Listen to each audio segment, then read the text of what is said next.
नमस्कार। सवाल आज का देख रहे हैं आप सब। मैं हूं आपके साथ साहिल कीर्ति। भारत और फ्रांस की दोस्ती अब सिर्फ कूटनीति तक सीमित नहीं रही, बल्कि ये साझेदारी रक्षा, तकनीक, इनोवेशन और वैश्विक रणनीति के नए दौर में प्रवेश कर चुकी है। फ्रांस के नीस शहर में प्रधानमंत्री नरेंद्र मोदी और फ्रांसीसी राष्ट्रपति इमानुएल मैक्रों की मुलाकात ने दुनिया को एक बड़ा संदेश दिया है। दोनों नेताओं ने भारत इनोवेट्स कार्यक्रम का उद्घाटन करते हुए साफ किया कि भारत और फ्रांस सिर्फ साझेदार नहीं, बल्कि साझा विजन वाले देश हैं। प्रधानमंत्री मोदी ने कहा कि भारत और फ्रांस का रिश्ता भरोसे, साझा मूल्यों और भविष्य की समान सोच पर निर्धारित है। वहीं राष्ट्रपति मैक्रो ने भारत को इनोवेशन का वैश्विक केंद्र बताते हुए कहा कि अब सवाल ये नहीं कि भारत इनोवेशन करता है या नहीं, बल्कि सवाल ये है कि दुनिया भारत के साथ मिलकर इनोवेशन कैसे करेगी। इस मुलाकात में AI, quantum technology, semiconductor, health take और स्पेस सेक्टर पर बड़े समझौते की चर्चा हुई। साथ ही 114 राफेल लड़ाकू विमानों की संभावित डील और हिंद महासागर से लेकर हॉर्मुज स्ट्रेट तक रणनीतिक सहयोग भी एजेंडे में शामिल रहा। रुक करेंगे, हमारे साथ दो खास मेहमान जुड़ चुके हैं और उनसे इन सब बातों को समझने की कोशिश करेंगे और जानेंगे। दो खास मेहमान हमारे साथ group captain U K Devnath sir है, हमारे साथ डिफेंस एक्सपर्ट सर। धन्यवाद, शुक्रिया समय देने के लिए। और हमारे साथ विंग कमांडर हैं आलोक सहाय जी। सर धन्यवाद, शुक्रिया समय देने के लिए। जय हिंद सर आप दोनों को। तो शुरुआत जो है हम शुरू करेंगे group captain U K Devnath sir से। सर, किस तरह देखते हैं भारतीय प्रधानमंत्री का ये दौरा और राफेल डील पर जिस तरह से संभावित चर्चा होनी अभी बाकी है, तो कितनी अहम है ये भारत के लिए? सर आपका माइक म्यूट है सर। साहिल बहुत इम्पोर्टेंट है, खासतौर से भारत के लिए और इंडियन एयरफोर्स के लिए। इंडियन एयरफोर्स के हमेशा फ्रांस के साथ बहुत ही मजबूत संबंध रहे हैं। आज़ादी के बाद से ही फ्रांस ने हमें उरागन नाम का एक बहुत बढ़िया फाइटर एयरक्राफ्ट दिया था, जो कि हमने 1965 के युद्ध में इस्तेमाल किया। हमने भारत में उसका नाम दिया था तूफानी। उसके बाद फ्रांस ने हमें मिस्टियर नाम का और भी बेहतरीन फाइटर एयरक्राफ्ट दिया, जिसका इस्तेमाल हमने 1971 के जंग में भी किया। बेहतरीन फाइटर एयरक्राफ्ट। और 80 के दशक में हमने फ्रांस से लिया मिराज 2000, दुनिया का बेस्ट फाइटर एयरक्राफ्ट, जो कि हम आज तक उड़ा रहे हैं। इतना बढ़िया है और इतना रिलायबल है।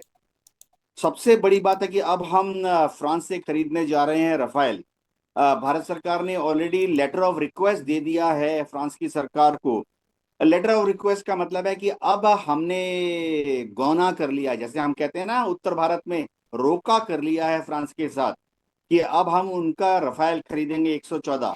यानी हमने उनको बता दिया है कि हम ना यूरो फाइटर खरीदेंगे, ना हम रशियन सुखोई 35++ खरीदेंगे, ना हम जैसे अमेरिका अमेरिका हमको ऑफर कर रहा है कि F-16 ले लो, उसका अपग्रेडेड वर्जन F-21 ले लो। अब हमने तय कर लिया रफाइल आएंगे।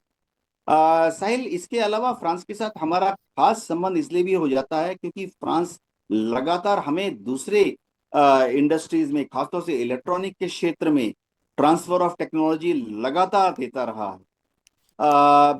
ये फ्रांस के साथ हमारे द्विपक्षीय ट्रेड बहुत ही द्रुत गति से आगे बढ़ रहे हैं। फ्रांस से काफी बड़ी तादाद में इंडस्ट्रीज आ रही हैं जो कि भारत में कारखाने खोल रहे हैं, खास तौर से हाईटेक एरियाज में, एआई के क्षेत्र में। भारत से भी क्योंकि भारत में टैलेंट पूल बहुत ज्यादा है, हमारे साइंटिस्ट, इंजीनियर्स, आईआईटी के बच्चे फ्रांस में जाके काम कर रहे हैं। लेटेस्ट तो है ही, हमें सबको मालूम है कि एयरबस जो है बेसिकली फ्रेंच कंपनी है, अभी उनका ब्रांच है स्पेन में, और उनकी मदद से हम C295 बना रहे हैं गुजरात में, जिसका कि 56 जहाज लेने हैं। 16 वन रेडीमेड आ रहे हैं और एक भारत में ही असेंबल होकर, भारत में ही निर्मित होकर इंडियन एयरफोर्स को हैंडेड ओवर कर दिया गया है। तो साहिल, बहुत ज्यादा मजबूत रिश्ते हैं भारत और पाकिस्तान के। जी। जी ठीक है सर, मैं करता हूँ रुख दोबारा आपका। मैं करूंगा wing commander Alok Sahay sir का। सर, भारत के टॉप 2 हथियार सप्लायर्स में फ्रांस शामिल है। साल 2025 में फ्रेंच अखबार ला मोड की खबर के मुताबिक फ्रांस ऐसे वक्त में भी भारत का साथ देता आया है जब अमेरिका समेत दुनिया की तमाम बड़ी शक्तियों ने भारत का साथ छोड़ दिया था। जी साहिल, देखिए बिल्कुल सही आपने बोला। जैसा कि यूके देवनाथ सर ने बोला कि हमने बहुत अच्छे अच्छे विमान उनसे लिए हैं भविष्य काफी सालों से। फ्रांस के साथ स्ट्रेटेजिक पार्टनरशिप बहुत ही रिलायबल हमारी रही है। उसका मैं उदाहरण देना चाहूंगा आपको। आपने बिल्कुल सही कहा कि जैसे 1900 जब 76 में इमरजेंसी लगाई थी इंदिरा गांधी ने, उसके बाद इमरजेंसी के बाद हमारे यहाँ आने के लिए कोई प्रेसिडेंट तैयार नहीं था रिपब्लिक डे फंक्शन के लिए। तो वैसे समय में उस समय एक फ्रांस के पॉलिटिशियन थे जैक चिराक। तो वो प्राइम मिनिस्टर थे, वो आने को तैयार हुए। वो आए हमारे पास। उन्होंने उसके अलावा फिर 20-22 साल बाद वो प्रेसिडेंट बने, फिर वो एक दोबारा वो चीफ गेस्ट होके आए। उसके अलावा जो पोखरण में भारत ने एटम बम का ये किया, तो पूरे अमेरिका और पश्चिमी देशों ने भारत के ऊपर सैंक्शंस लगा दिए थे और भारत की तीखी आलोचना की थी। लेकिन फ्रांस ने नहीं की थी। फ्रांस ने नहीं किया उस समय में भी आलोचना। वही एकमात्र ऐसा देश था जो भारत के साथ खड़ा था। इसके अलावा हमारे साथ जो फ्रांस की जो अलाइनमेंट है, वो काफी ज्यादा कई इंटरनेशनल फोरम्स में हमेशा बनी रहती है। आप देखिए ये जो G7 का समिट है, इस समिट में चूंकि होस्ट कंट्री फ्रांस है, तो होस्ट कंट्री को ये लिबर्टी होती है, वो किसी भी गेस्ट कंट्री को बुला सकता है। तो उसने कुछ और देशों को भी बुलाया है, लेकिन भारत को सबसे पहले बुलाया है। और सिर्फ बुलाया ही नहीं है, भारत के साथ एक अलग से पैरेलली एक समिट एक तरह से ऑर्गेनाइज कर दिया है। जो देखिए एक सेपरेट पेविलियन वहां खोला गया, जिसमें 120 इंडियन इनोवेटर्स अपना शोकेस कर रहे हैं, अपनी टेक्नोलॉजी और इनोवेशंस। और ये जो 120 जो शोकेस किया जा रहा है, उस पर प्रधानमंत्री झलक है। हमारे यहाँ 2,30,000 स्टार्टअप्स हुए हैं। तो आप समझिए कि, और उन्होंने बोला कि हमारे पास जो टैलेंट पूल है वो इतना बड़ा है। तो मैक्रो ने भी इस बात को स्वीकारा अपने भाषण में, और उन्होंने कहा कि अब ये प्रश्न नहीं है कि भारत में इनोवेशन की शक्ति है कि नहीं, या भारत इनोवेट कर सकता है कि नहीं। अब प्रश्न यह है कि विश्व के कौन कौन से देश भारत के साथ मिलकर के इनोवेट करना चाहते हैं। और आप देखिए जिस तरह से तकनीकी क्षेत्र में भारत ने छलांग लगाई है, चाहे वो मिसाइल हो, चाहे हाइपरसोनिक मिसाइल हो, चाहे डायरेक्टेड एनर्जी वेपन्स हो, चाहे कोई भी क्षेत्र हो, रक्षा का ही नहीं, हेल्थ का सेक्टर देखिए आप। जिस तरह से हमने मेडिसिन बनाया, हमने जैसे विश्व को सहारा दिया कोविड के समय में मेडिसिन बना करके। उसके अलावा आप एजुकेशन के क्षेत्र में देखिए, अभी इस समिट का नाम जो है वो एजुकेशन पर सबसे ज्यादा जोर है। तो भारत जो है एक बहुत बड़े टेक्नोलॉजिकल रिवॉल्यूशन के दौर से गुजर रहा है, इनोवेशंस के दौर से गुजर रहा है। और इस समय अगर हम बाइलेटरल या मल्टीलैटरल कोलैबोरेशंस करते हैं विभिन्न देशों के साथ में, तो भारत को ही नहीं बल्कि विश्व को भी इससे बहुत बड़ा फायदा मिलेगा। और जैसा कि राष्ट्रपति मैक्रोन ने साफ कहा कि भारत के जो साइंटिस्ट हैं, भारत का जो पूल है टैलेंट का, वो सिर्फ भारत को स्पीयर नहीं कर रहा है, वो ग्लोबल टेक्नोलॉजी को स्पीयर हेड कर रहा है, उसको लीड दे जी। रहा है। तो ये बहुत गर्व की बात है। और फ्रांस हमारे साथ बहुत ही एक रिलायबल पार्टनर है स्ट्रेटेजिक समय में। ऐसे समय में उसने हमारा साथ दिया है जब देश के विश्व के दूसरे देश साथ नहीं दे रहे थे। तो ऐसे में भारत भी पीछे नहीं होगा, और भारत भी फ्रांस के साथ कई मौकों पर खड़ा रहा है। जैसे पिछले बार एआई समिट हुआ, तो प्रधानमंत्री को उन्होंने बुलाया, प्रधानमंत्री गए, और बहुत ही अच्छी तरह से हमने उसमें भागीदारी निभाई। और एआई के में हमारा काफी अच्छा कोलैबोरेशन हो रहा है फ्रांस के साथ में।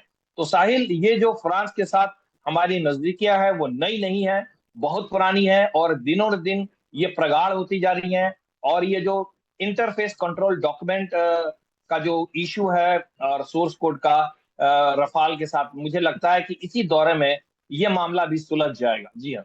ठीक है सर, मैं करता हूँ दोबारा, मैं रुक करूंगा ग्रुप कैप्टन यूके देना सर का। सर, राफेल पे आते हैं। अब 114 राफेल की बात चल रही है सर, ये कितनी बड़ी जरूरत है भारत के लिए, खासतौर पर क्योंकि इस बात को आप बेहतर समझते हैं कि कुछ ऐसे हमारे फाइटर जेट्स भी हैं जो रिटायरमेंट की कगार पर हैं, और अब भारत को इसकी जरूरत है अगर उसको आने वाले खतरों को समझना है, उनसे लड़ना है। हाँ साहिल जी, हो क्या रहा है? इंडियन एयरफोर्स के रोल है, भारत सरकार ने जो दिया है, पहला रोल तो है air defence of skies of India, यानी भारत के आसमान की सुरक्षा को सुनिश्चित करना। हमें उसके लिए हवाई जहाज चाहिए एयर डिफेंस रोल में, उसके लिए भी स्क्वाड्रन्स चाहिए। और इसी के साथ सेकेंड रोल हमें ये दिया गया है कि आर्मी और नेवी को युद्ध के समय, चाहे वो पाकिस्तान का फ्रंट हो या चीन का फ्रंट हो, उनको मदद करना। अब साहिल देखो, हमने बहुत पहले ही भारत सरकार से ये एग्री करा लिया था कि एयरफोर्स में 42 फाइटर स्क्वाड होने चाहिए। अब पाकिस्तान दावा करता है उसके पास 25 फाइटर स्क्वाड हैं। भारत के खिलाफ शायद युद्ध की स्थिति में वो 22 स्क्वाड्रन को पिच कर सकता है, डाल सकता है, कमिट कर सकता है। चीन दावा करता है उसके पास 66 फाइटर स्क्वाड्रन है। लेकिन गलवान के टाइम में हमने देखा कि अगर तिब्बत में युद्ध हो जाए तो वो 66 तो नहीं, लेकिन ज्यादा से ज्यादा 20 फाइटर स्क्वाड्रन तिब्बत में तैनात कर सकता है भारत के खिलाफ। तो अगर हमें टेंशन दोनों तरफ से हो, देखिए साहिल, हो सकता है कि पाकिस्तान से युद्ध हो रहा है लेकिन चीन पीछे से हमें टेंशन दे रहा है, या उल्टा हो सकता है कि हम चीन के साथ झड़प हो रही है और पीछे से पाकिस्तान हमें टेंशन दे रहा है। तो 22 पाकिस्तान के स्क्वाड्रन समझ लो मोटा मोटी, और 20 चीन के समझ लो, 42 स्क्वाड्रन। अच्छा, अब रिसेंट डेवलपमेंट ये है कि इंडियन नेवी जो है एयरफोर्स से बहुत नाराज है। इंडियन नेवी भी चाहती है कि इंडियन एयरफोर्स 2 फाइटर स्क्वाड्रन जो है पूर्वी तट पर तैनात करे, बे ऑफ बंगाल में, स्ट्रेट ऑफ मलक्का तक, अंडमान निकोबार तक, नेवी के सपोर्ट में। और इस तरह से नेवी चाहती है कि इंडियन एयरफोर्स 2 फाइटर स्क्वाड्रन पश्चिम तट पर अरब सागर के साथ तैनात करे, ताकि इंडियन एयरफोर्स नेवी को लाल सागर तक, पर्शियन गल्फ तक और पाकिस्तान के मकरान कोस्ट तक एयर सपोर्ट दे सके। तो अगर हम ऐड करें ये 2 और 2, 4 स्क्वाड्रन नेवी के लिए, और इधर पाकिस्तान इधर चीन, तो हमारे को फाइटर स्क्वाड्रन चाहिए 42 तो कम से कम चाहिए, ज्यादा भी चाहिए, शायद हमें 46 फाइटर स्क्वाड्रन चाहिए। अब साहिल हो क्या गया कि पुराने हैं, जहाज पुराने होते रहते हैं तो फाइटर स्क्वाड्रन डिसबैंड होते रहते हैं, फाइटर स्क्वाड्रन बंद होते रहते हैं। आज मिग 21 भी सारे डिसबैंडेड कर दिए गए हैं। तो अब हमारे पास बचे कितने फाइटर स्क्वाड्रन हैं? आस्ते आस्ते मात्र 29। ओपन सोर्स है, सीक्रेट कोई बात नहीं है। और 29 फाइटर स्क्वाड्रन अगर बचे हैं, तो साहिल देखो मोटा मोटा क्या है कि हमारे 5 जैगुआर स्क्वाड्रन अगले 5-10 साल में रिटायर हो रहे हैं। हमारे 4 मिग 29 स्क्वाड्रन अगले 5-10 साल में रिटायर हो रहे हैं, क्योंकि उनकी लाइफ 40 साल 50 साल हो गई, खत्म। और हमारे 3 फाइटर स्क्वाड्रन मिराज 2000 के, ठीक है, अभी भी मिराज 2000 1980 के दशक में आए थे, अभी भी बढ़िया फाइटर है। लेकिन अगले 10 साल में मिराज 2000 के ये 3 स्क्वाड्रन भी खत्म हो जाएंगे। स्पेयर पार्ट नहीं मिलते हैं, जो ऑनबोर्ड सिस्टम्स है वो ऑब्सोलीट हो जाते हैं। तो 12 fighter squadron, Mirage 2000, MiG 29, Jaguar मिला दो, 12 फाइटर स्क्वाड्रन जा रहे हैं 10 साल में। तो इजी कैलकुलेशन के लिए बताता हूं, ये 12 अगर वाकई चले गए तो हमारे पास 29 में से 12 निकाल दो, 17 फाइटर स्क्वाड्रन बचेंगे। आ कितने रहे हैं? कुछ भी नहीं आ रहा है। हमारे पास तेजस आए हैं, तेजस मार्क 1, अभी तक 2 फाइटर स्क्वाड्रन आए हैं। इसके अलावा भारत सरकार ने 180 तेजस मार्क 1A को स्वीकार रहा था तो दे दी है, लेकिन उसके इंजन नहीं आ रहे अमेरिका से। कब आएंगे पता नहीं। 10 फाइटर स्क्वाड्रन तेजस मार्क 1A कब आएंगे? आते आते 5 साल 10 साल लग जाएंगे, ज्यादा भी लग सकते हैं। अमेरिका इंजन दे रहा है उसका GF404। तो एयरफोर्स की हालत पतली है। ये इतना लंबा इसलिए बताया कि हमें 114 रफाल चाहिए, किसी भी हालत में चाहिए, जल्दी से जल्दी चाहिए। जी जी साहिल। जी सर, ठीक है, मैं करता हूँ दोबारा, मैं और लोग शायद सरकार को रख लूंगा। सर, आपसे भी यही बात समझेंगे कि 114 राफेल आ रहे हैं, ये कितना इंपॉर्टेंट है भारत के लिए, और कितनी जल्दी ये आ सकते हैं भारत में। साहिल देखिए, राफेल काफी इंपॉर्टेंट हमारे लिए तो है, लेकिन कितना जल्दी आ सकता है इस पर थोड़ा सा प्रश्न है। वो प्रश्न क्या है, मैं आपको बताता हूँ। हमने जब रफाल लिया है तो हम चाहते हैं कि एक तो पूरा टेक्नोलॉजी ट्रांसफर हो और हमारे यहाँ बाद में उसकी टेक्नोलॉजी डेवलप हो और हम खुद फ्यूचर में रफाल बनाएं। तो ये तो भारत की एक नीति रही है, नई नीति है जब से सरकार ने आई है, सेल्फ रिलायंट और आत्मनिर्भर भारत के तहत। इसके अलावा फ्रांस की जो ये कंपनी है डसॉल्ट, ये अपना सोर्स कोड और इंटरफेस कंट्रोल डॉक्यूमेंट, ये दो चीजें होती हैं, ये वो शेयर नहीं करना चाहते हैं, क्योंकि ये शेयर होने से उनको शक होता है कि दुश्मन के देशों में या उनके ऐसे देश जो उनके खिलाफ हैं, वहां पर इनकी सारी तकनीकी सीक्रेट जो लीक हो जाएगी। तो भारत को मुश्किल ये है कि अगर ये कम से कम, ठीक है सोर्स कोड नहीं दें, लेकिन ये जो इंटरफेस कंट्रोल डॉक्यूमेंट है, वो होता है कि उनकी तकनीकी में दूसरी तकनीकी को जब जोड़ना है, तो ये आईसीडी का काम होता है। तो ये आईसीडी अगर शेयर नहीं करेंगे, तो फ्यूचर में रफाल में हम, हमारे यहाँ काफी तकनीकी विकास हो रहा है म्यूनिशंस में।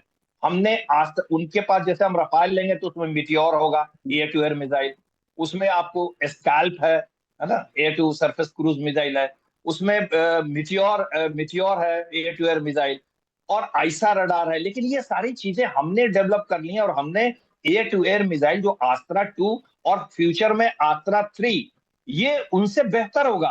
तो हम ये चाहेंगे कि भविष्य में जब रफाल में हम आस्त्रा अपने एयर टू एयर मिसाइल को फिट कर सकें। इसके अलावा हमारे, हमने जो रुद्रम मिसाइल डेवलप किया है, रुद्रम 2, अभी उसमें लेटेस्ट जो ट्रायल लिया है, वो रडार जो है जब डार्क हो जाता है, अपना रेडिएशन बंद कर देता है बचने के लिए, उसको भी कैसे वो मेमोरी में रख करके तब भी सटीक पिन पॉइंट स्ट्राइक कर सकता है दुश्मन के रडार पे और इंस्टॉलेशन पे। ये तकनीकी का हमने सफलतापूर्वक परीक्षण किया है अभी इसी महीने में।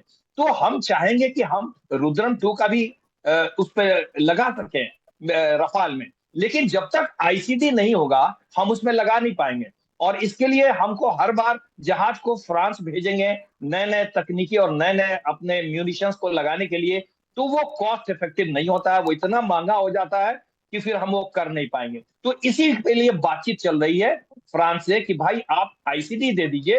एक बात हो, ये बीच का एक रास्ता ये निकाला गया है कि फ्रांस अगर प्रॉमिस कर दे कि जो भी भविष्य में भारत उसमें म्यूनिशंस अपने लगाना चाहेगा या कुछ सिस्टम्स लगाना चाहेगा, तो बिना एडिशनल कॉस्ट के फ्रांस उसको करने को तैयार हो जाएगा। ये जहां फाइनल सहमति बन जाती है, तो रफाल बहुत जल्दी ही आने वाले हैं। जी हाँ साहिल। ठीक है सर, मैं करता हूँ, मैं ग्रुप कैप्टन युग देवना सर का रुक लूंगा। अच्छा सर, G7 को लेकर बात करते हैं सर। सर, G7 समिट की है क्या आखिर? इस बार इसके एजेंडे की खास बात क्या कुछ हो सकती है? हाँ साहिल जी, देखिए G7 में तो सारे दुनिया के धनाढ्य और बड़े बड़े देश मेंबर हैं। यहाँ पर अगर आप देखें, फ्रांस, इंग्लैंड, उधर अमेरिका है, इधर इटली है। ये सब G7 के मेंबर हैं। दिक्कत क्या है कि एक समय G7 का मेंबर रशिया भी हुआ करता था। लेकिन जब यूक्रेन का युद्ध चालू हुआ तो अमेरिका ने मैन्यूवरिंग करके G8 हुआ करता था, उससे रशिया को बाहर कर दिया। अब ये दुनिया के बड़े बड़े धनाढ्य देश हैं, इनका एक ही उद्देश्य है कि किस तरह से अपने को ज्यादा पावरफुल बनाया जाए और ज्यादा धनाढ्य बनाया जाए, और किस तरह से बाकी दुनिया के जो देश हैं उनका खून पसीना चूस कर, खासतौर से जो एशिया के देश हैं, ग्लोबल साउथ के देश हैं, अफ्रीका के देश हैं, लैटिन अमेरिकन कंट्रीज हैं, उनको कैसे दबाया जाए, एक्सप्लॉयट किया जाए। मैं थोड़ा कच्चे लैंग्वेज की इस्तेमाल कर रहा हूँ, शायद दर्शकों को दुविधा भी होगी। लेकिन देखो, अब भारत को भी इनवाइट किया गया है वहां पर बतौर पार्टिसिपेंट। हम अभी भी G7 के मेंबर नहीं हैं, जी। लेकिन ठीक है, हम वहाँ रहेंगे, ऑब्जर्व करेंगे। मोदी जी से बहुत इंपॉर्टेंट डिस्कशन होगी। सबसे बड़ी बात है कि मोदी जी दुनिया के जो बड़े देश, दूसरे छोटे छोटे देश हैं ग्लोबल साउथ के, उनका प्रतिनिधित्व कर सकते हैं। मोदी जी वहाँ बोल सकते हैं कि अफ्रीका के छोटे छोटे देशों के लिए क्या करना है। भारत के परिप्रेक्ष्य में देख लीजिए, बांग्लादेश है, मालदीव है, श्रीलंका, नेपाल, इनके लिए भी G7 के देश क्या कर सकते हैं। तो डायलॉग जो है वो सीधा भारत का एडवांटेज तो होगा ही, उससे ज्यादा दुनिया के बाकी जो छोटे छोटे देश हैं जिनका कोई प्रतिनिधित्व नहीं है ग्लोबल मंच पर, उनको भी एक मौका मिलेगा मोदी जी जब बात करेंगे। साहिल, मैं लास्ट में एक चीज बताना चाहूंगा कि G7 की जो मीटिंग है उसमें अब आस्ते आस्ते परिवर्तन हो रहा है। शुरुआती दौर में ये धनाढ्य कैपिटलिस्ट लोगों का, देशों का एक ग्रुप था, लेकिन अब उन्होंने देख लिया है कि भारत बहुत बड़ा एक कंज्यूमर देश है। 140 करोड़ लोग हैं जो कि बर्गर भी खाते हैं और कोल्ड ड्रिंक भी पीते हैं, अमेरिकन कंपनियों से लेकर। और दूसरी बात है, उन्होंने भारत की सॉफ्ट पावर, यानी हमारी जो मैन पावर है, सभी लोग क्वालिफाइड इंजीनियर्स हैं, क्वालिफाइड डॉक्टर्स हैं, क्वालिफाइड चार्टेड अकाउंटेंट, एमबीएज हैं। उन्होंने देखा कि भारत के ह्यूमन रिसोर्स का इस्तेमाल वो कर सकते हैं। तो फाइनली आस्ते आस्ते वो समय दूर नहीं है जब भारत भी शायद G7 में चीन के साथ ही चीन के नेक्स्ट खड़ा होगा, और हम G8 बन सकते हैं। जी। ठीक है सर, मैं करता हूँ रुख दोबारा आपका। सर, प्रधानमंत्री की जो यात्रा है, तो इसमें क्या ईरान युद्ध के कारण हॉर्मुज स्ट्रेट पर जो गुजरने वाले जहाजों की आवाजाही पर रोक लगी हुई है, क्या उसमें कोई बड़ा फैसला हो सकता है? ब्रिटेन की अगुवाई में अप्रैल में हुई पेरिस वार्ता में भारत भी शामिल हुआ था। जी देखिए, ब्रिटेन के नेतृत्व में जो एक ये पहल ली गई थी कि शांति हो जाने के बाद स्ट्रेट ऑफ हॉर्मुज में कैसे इंटरनेशनल शिपिंग को सेफ तरीके से फैसिलिटेट किया जाएगा, इसमें पश्चिमी देश, खास करके यूरोपियन नेशंस, ये पहल लेंगे। और अमेरिका से इनका चूंकि बिखराव हो गया था, तो ये इंडिपेंडेंट आना चाहते थे युद्ध विराम के बाद। इसमें भारत ने पहल ली थी कि भारत, वो चाहते हैं कि भारत भी इसमें पहल ले, और भारत ने भी इस बात को स्वीकार किया, उनके इस प्रपोजल को, कि ठीक है, भारत भी इस क्षेत्र में फैसिलिटेट करेगा फ्री ट्रेड एक्टिविटीज को। लेकिन उसका स्वरूप क्या होगा, इसकी रूपरेखा अभी तय नहीं हुई है। लेकिन यहाँ पर ये जो G7 का समिट है साहिल जी, ये बहुत ही इम्पोर्टेंट है मिडिल ईस्ट के वार के परिप्रेक्ष्य में। क्योंकि देखिए, G7 के देश आपस में मिल करके इन्होंने निर्णय लिया कि कैसे ऑयल रिजर्व्स को हम आपस में सामंजस्य बैठा करके रिलीज करें, ताकि ऑयल प्राइसेस और ऑयल क्राइसिस जो है इंटरनेशनल मार्केट में एक स्तर से ज्यादा न बढ़े।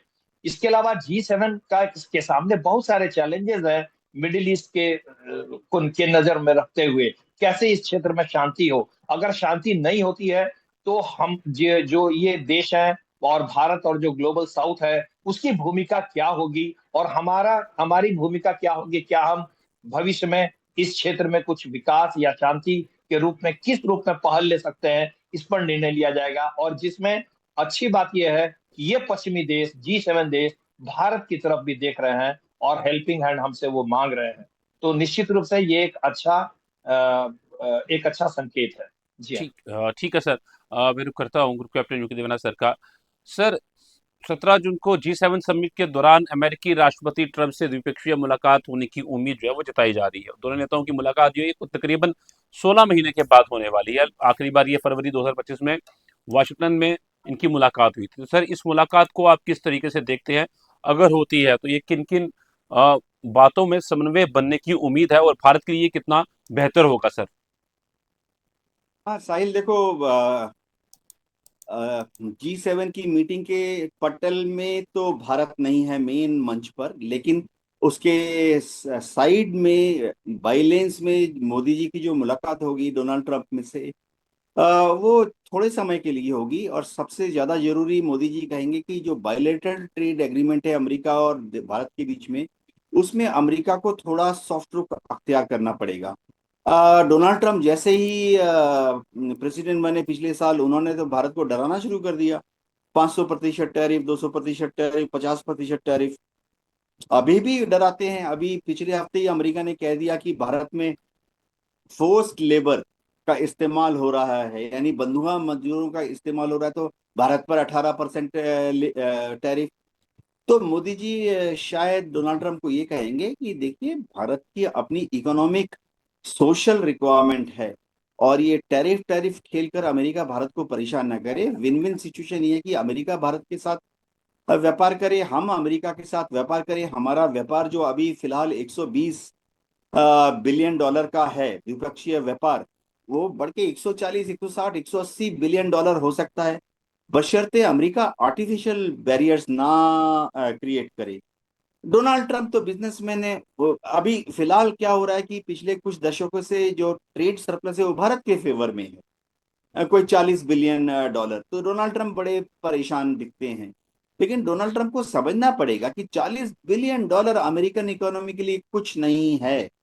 अमेरिका भारत के साथ अगर चाहता है कि अच्छे रिश्तेदारी हो, व्यवहार हो, तो भारत भी अमेरिका के साथ चाहेगा कि अमेरिका भारत के साथ अच्छी रिश्तेदारी व्यवहार करे। हम क्वाड के मेंबर हैं, लेकिन आप देखिए जब से डोनाल्ड ट्रंप आए हैं उन्होंने क्वाड को ठंडे बस्ते में डाला हुआ है। डोनाल्ड ट्रंप पर्दे के पीछे से दबाव डालते हैं कि क्वाड को एक मिलिट्री प्रारूप देना चाहिए चीन के खिलाफ, जो कि भारत ने हमेशा मना किया है कि क्वाड जो है ट्रेड, टेक्नोलॉजी, व्यापार, वाणिज्य, फाइनेंस, कल्चरल आदान प्रदान के लिए है, एजुकेशन क्षेत्र, साइबर सिक्योरिटी, टेररिज्म। तो डोनाल्ड ट्रंप मोदी जी के ऊपर दबाव डालेंगे, भाई जरा चाइना के खिलाफ भी एक मिलिट्री मोर्चा बनाने के बारे में सोचो। जी। ठीक है सर, मैं रुक करता हूँ, मैं रुक करूंगा आलोक सहाय सर का। सर, भारत फ्रांस रक्षा सहयोग चीन और पाकिस्तान के लिए कितना बड़ा संदेश है? क्या हिंद महासागर क्षेत्र में फ्रांस भारत का सबसे भरोसेमंद रक्षा साझेदार बन चुका है?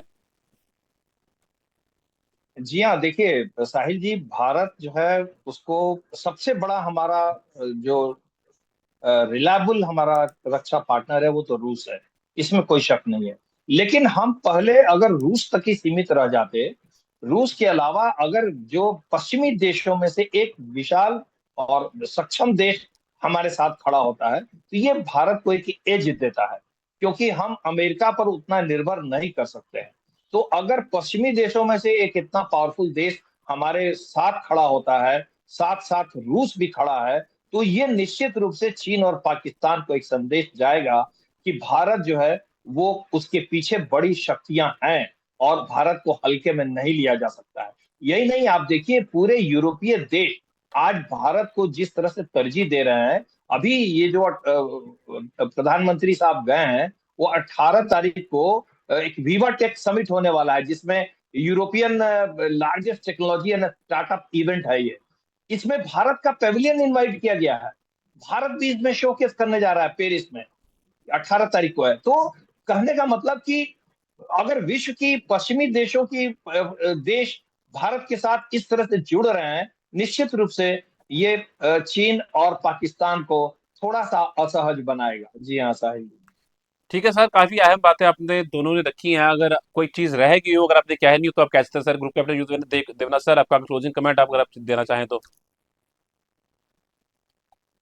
साहिल, बहुत महत्वपूर्ण है कि G7 के देश भारत की तरफ एक उभरते हुए देश की तरफ देखें। हमें वह एक बहुत बड़ा कंज्यूमर बेस ना समझे, वह उत्पादन के क्षेत्र में भारत में आए, भारत में इन्वेस्ट करे, ट्रांसफर ऑफ टेक्नोलॉजी हो, वो अपनी पूंजी लगाएं। भारत के लोग बहुत ही उद्यमी हैं, मेहनती हैं, ईमानदार हैं। जी। ठीक साहिल। है सर। आलोक सहाय सर, आप आपका क्लोजिंग कमेंट। हाँ देखिए, फ्रांस के साथ जो हमारा सहयोग है ये बहुत ही महत्वपूर्ण है, बहुत ही महत्वपूर्ण है। सिर्फ टेक्नोलॉजी, हेल्थ, एजुकेशन और एआई इन चीजों में ही नहीं, कंप्यूटर कंप्यूटिंग में भी बोल रहे हैं कि काफी सहयोग होने वाला है। जो सबसे बड़ा सहयोग है वो न्यूक्लियर क्षेत्र में है। उन्होंने हमें बहुत मदद किया है। हमारे जो यहाँ न्यूक्लियर संयंत्र बैठाने में फ्रांस की टेक्नोलॉजी का सहयोग हमें मिला है, और आगे भी इसमें भी उन्होंने दिया है कि जो न्यूक्लियर एनर्जी के संयंत्र है उसमें आगे भी वो सहयोग करेंगे। यही नहीं, हमारा जो गगनयान मिशन था उसमें भी फ्रेंच टेक्नोलॉजी ने हमें मदद किया था, और इसके आगे आने वाले जो हमारा नेक्स्ट मिशन है, स्पेस मिशन, उसमें भी फ्रांस की भागीदारी होने वाली है। तो फ्रांस जो है वो हमारे साथ एक बहुत बड़ा स्ट्रेटेजिक जी। पार्टनर बन के उभरा है। जी हाँ। ठीक है सर, धन्यवाद आप दोनों का बात जुड़ने के लिए। काफी अहम बातें आपने रखी हैं। आप देखते हैं क्या कुछ बदलाव आने वाले समय के अंदर देखने को मिलेंगे। Group captain U K Devnath sir, आपका धन्यवाद, शुक्रिया समय देने के लिए।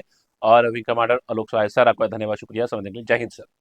तो भारत और फ्रांस की यह मुलाकात सिर्फ दो नेताओं की बैठक नहीं, बल्कि बदलती वैश्विक राजनीति की नई तस्वीर भी है।